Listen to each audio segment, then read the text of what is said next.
স্বেচ্ছাসেবক বাহিনীদের উদ্দেশ্য করে বলছি, যারা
আমার সমস্ত অঙ্গ প্রত্যঙ্গ যেন অপ্রাকৃতিক আনন্দের হিল্লোলে নেচে উঠেছে।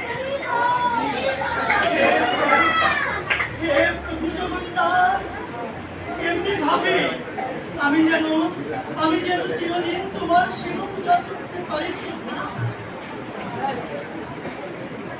জয় গজপতি মহারাজের জয়। জয় জয় গজপতি মহারাজের জয়। জয়।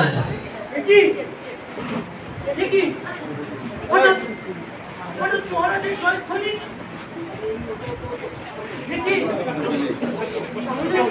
তাহলে কি মহারাজ প্রভু জগন্নাথ শুনে আসছেন?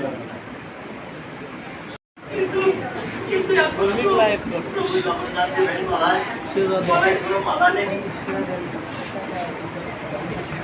আমি যদি মহারাজকে জগন্নাথের এই প্রসাদ মালা না দিতে পারি, তাহলে এটা আমার জন্য অত্যন্ত অপযশী হবে। মহারাজ আমাকে তিরস্কার করবে। এখন আমি কি করবো? আমি কি করি? জগন্নাথ, তুমি আমাকে বলে দাও, এখন আমি কি করবো? জয় গজপতি মহারাজের জয়। জয় গজপতি মহারাজের জয়।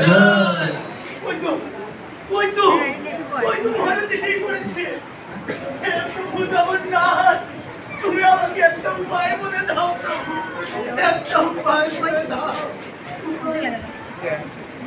হ্যাঁ, পেয়েছি, উপায় পেয়েছি। আমার গলার মালা আমি জগন্নাথ দেবের গলায় পরিয়ে দিই। মহারাজ আসলে এই মালা মহারাজকে পরিয়ে দেবো। হ্যাঁ, উপায় পেয়েছি।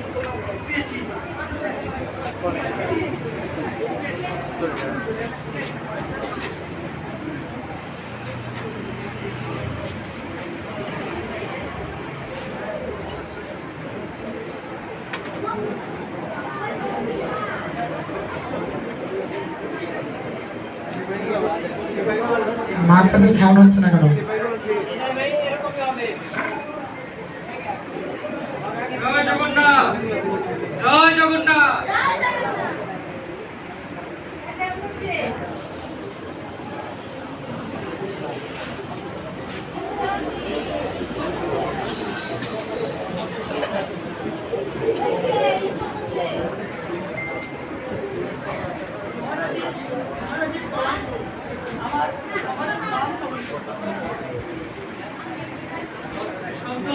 মহাপাত্র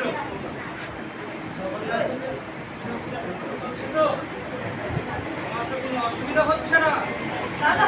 না মহারাজ, আমার কোনো অসুবিধা হচ্ছে না। আপনার আশীর্বাদে জগন্নাথ দেবের সেবা পূজা ভালোই চলছে। মাউথ পিসের সামনে যেন এসে কথা বলে। নিশ্চয় নিশ্চয় নিশ্চয় মহারাজ, আমি আমি এক্ষুনি আপনাকে জগন্নাথ দেবের প্রসাদী মালা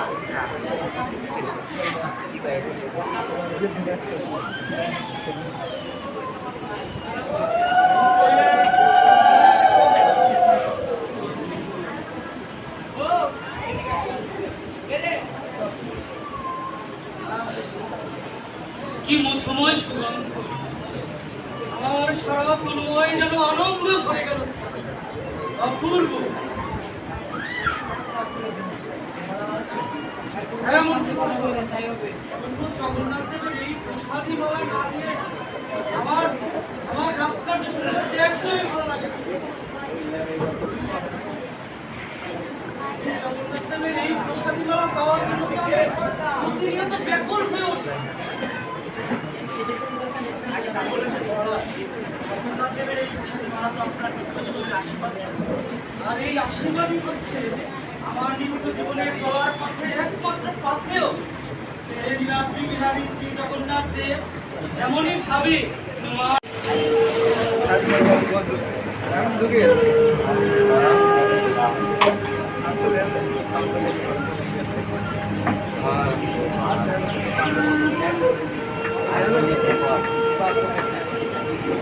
খেলা শুরু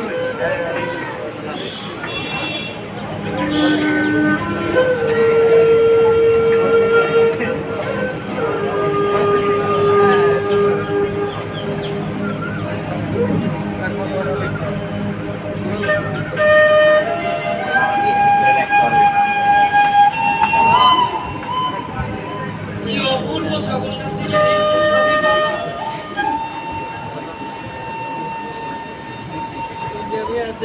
কি প্রভু জগন্নাথ দেবের প্রসাদী মালার সাথে একটা লম্বা চুল। সে কি মহারাজ, মালায় চুল তো থাকার কথা নয়, এটা কি করে সম্ভব? আমি যতদূর জানি জগন্নাথ দেবের মস্তকে তো কোনো কেশ নেই, তাহলে এই চুল এলো কোথা থেকে শুনি?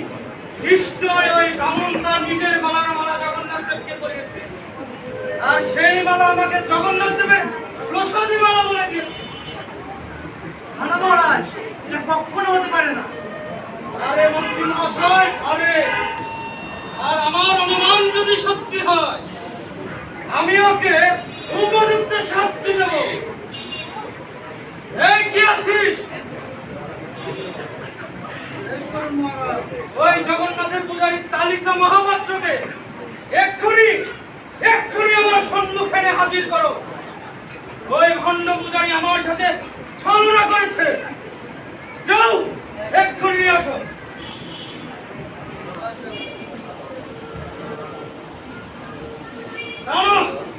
আমি কিছুতেই সহ্য করবো না। আমার সাথে ছল চাতুরি করার ফল যে কত ভয়ঙ্কর, আমি ওকে বুঝিয়ে দেব। মহারাজ, আপনি ক্লান্ত ও পরিশ্রান্ত, চলুন একটু বিশ্রাম করুন।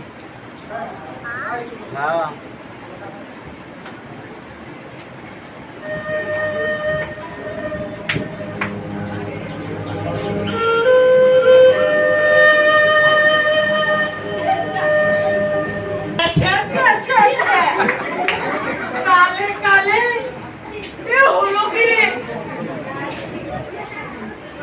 কি হয়েছে ঠাকুরমশাই? আমাকে খুলে বলো। কি আর হবে হে মহাশয়, এই 14 পুরুষ ধরে যজমানি করে চলেছি। কখনো কখনো শুনিনি পূজারি নিজের গলার মালা ভগবানকে পুড়িয়ে দিতে। হ্যাঁ, তাতে কি হয়েছে? কি হয়নি তাই বলো। আরে এত ভূমিকা না করে কি হয়েছে ব্যাপারটা আমাকে খুলে বলো। কি আর হবে, ওই জগন্নাথের পূজারী কালিকা মহাপাত্রের বরদান মহারাজ স্বয়ং নেবে। সে কি গদান তার অপরাধ কি? ওই বেটা মস্কর পূজারি নিজের গলার মালা ভগবানকে পরিয়েছে, সেই মালা প্রসাদী মালা বলে মহারাজকে দিয়েছে। এটা কি ভাবা যায়? হ্যাঁ? আপনারাই বলুন। ভাবা যায়? সে কি নিজের গলার মালা ভগবানকে মহারাজকে পরিয়েছে? ছি, ছি, ছি, ছি, ছি, ছি। অনাচার, আরে ঘোর অনাচার। দিয়েছে তো ভালো কথা, কিন্তু মহারাজ যে ওই মালায় একটা লম্বা চুল দর্শন করেছে। চুল দর্শন করেছে তো কি হয়েছে? করি হয়েছে জগন্নাথের মস্তকে তো কোনো কেশ নেই, তাহলে এই কেশ যাই বল, তালিসা মহাপাত্র কিন্তু আসলে একজন খাঁটি ব্রাহ্মণ, একজন জগন্নাথ সেবক। জগন্নাথ সেবকের ছাড় ওই একটা ভণ্ড ব্রাহ্মণের কারণে আমার যজমানিগিরি একেবারে শিখে উঠে পড়েছে। আগে তবু মাঝে মধ্যে দূরে একটু ডাকতে আসতো, এখন আর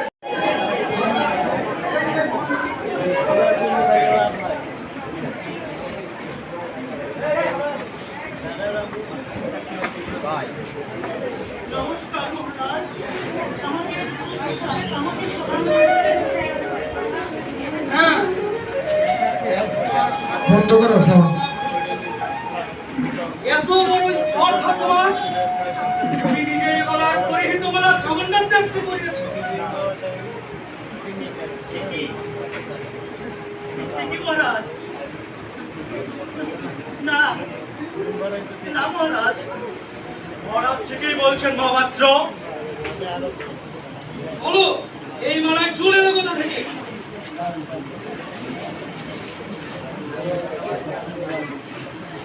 হে জগন্নাথ,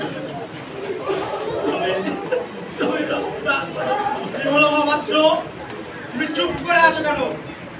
মহারাজের কথায় উত্তর দাও। না না মানে মানে মানে ও ও, মনে পড়েছে মহারাজ। বেশ বেশ বেশ কিছুদিন হলো প্রভু জগন্নাথ দেবের মস্তকে বেশ লম্বা সুন্দর কেশ দেখা দিয়েছে। হয়তো হয়তো সেই কেশ চুপ করো, আবারও মিথ্যা কথা। তুমি একটা মিথ্যা ঢাকতে গিয়ে হাজারো মিথ্যার আশ্রয় নিচ্ছ। জানো এর জন্য তোমার কঠিন শাস্তি হতে পারে।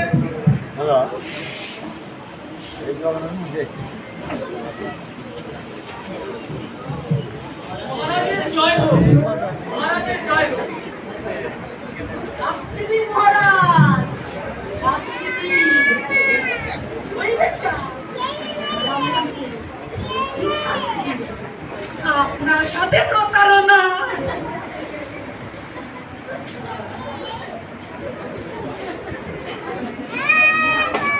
কেন তুমি মিথ্যের আশ্রয় নিচ্ছ মহাপাত্র? না না মন্ত্রী মহাশয়, আমি মিথ্যে বলিনি। মিথ্যা বলেনি, চেষ্টা হবে। তোমার কথাই থাকলো। আগামীকাল সকালে আমি জগন্নাথ দেবের মন্দিরে যাব। তখন তখন তুমি যদি তোমার কথার সত্যতা প্রমাণ না করতে পারো, তাহলে তুমি জানো দণ্ডদানে আমি কত কঠোর। কথাটা মনে থাকে যেন।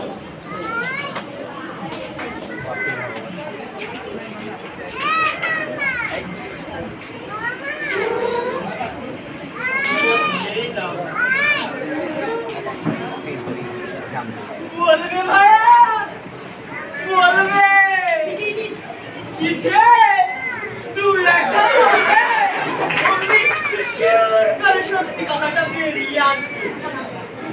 আমরা হলাম সমাজের মাথা, আমাদের উপরে যজমানিগিরি করা। দেখা এবার বুঝবে মজা।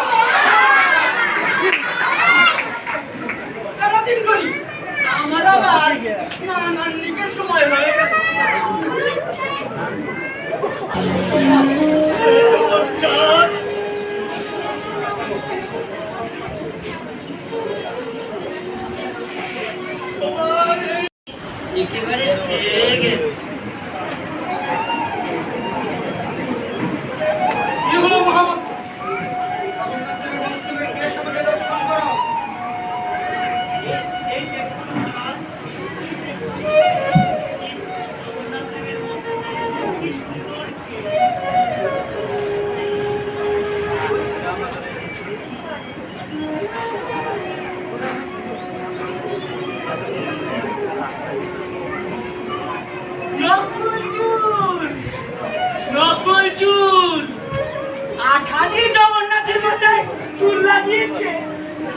ছি ছি ছি ছি ছি মহাপাত্র, তুমি আবারও ছলনার আশ্রয় নিচ্ছ।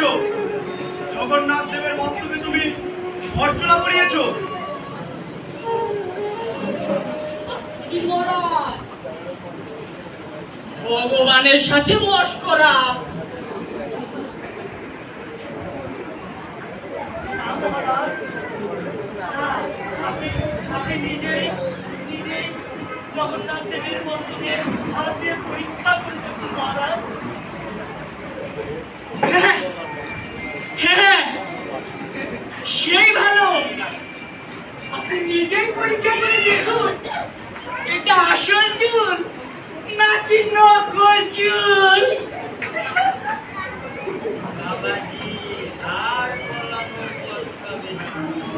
তুমি ঠিকই বলেছ।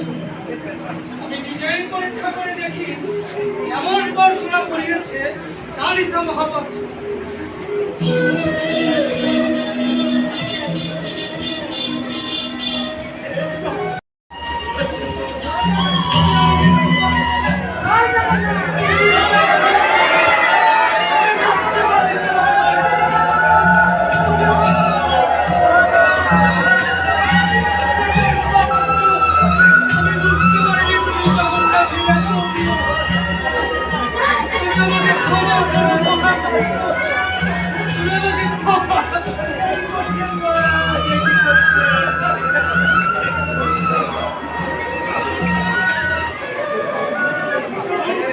প্রভু জগন্নাথ কৃপা করেছেন মহারাজ। সময় প্রভু লীলা। আপনি জগন্নাথ দেবের চরণ ভিক্ষা করুন মহারাজ। স্বয়ং জগন্নাথ আপনাকে করুণা করবে। হে প্রভু জগন্নাথ, আমি মহামূর্খ বলে তোমায় অবিশ্বাস করি। তোমার জন্য এমনও গর্বিত মহাঅপরাধ করেছে। আমি তোমার প্রতি অপরাধের দ্বারা প্রকৃতপক্ষে আমি নিজের জন্য একটি কাছে প্রবেশ আর সর্বদংশন ভোগের ব্যবস্থা করেছি। মহাপাত্র, মহাপাত্র,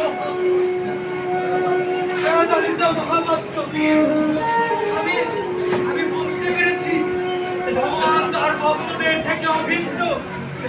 ভগবানের চরণে কোনো অপরাধ করলে ভগবান তার নিজের অপরাধ রূপে গণ্য করে দেন।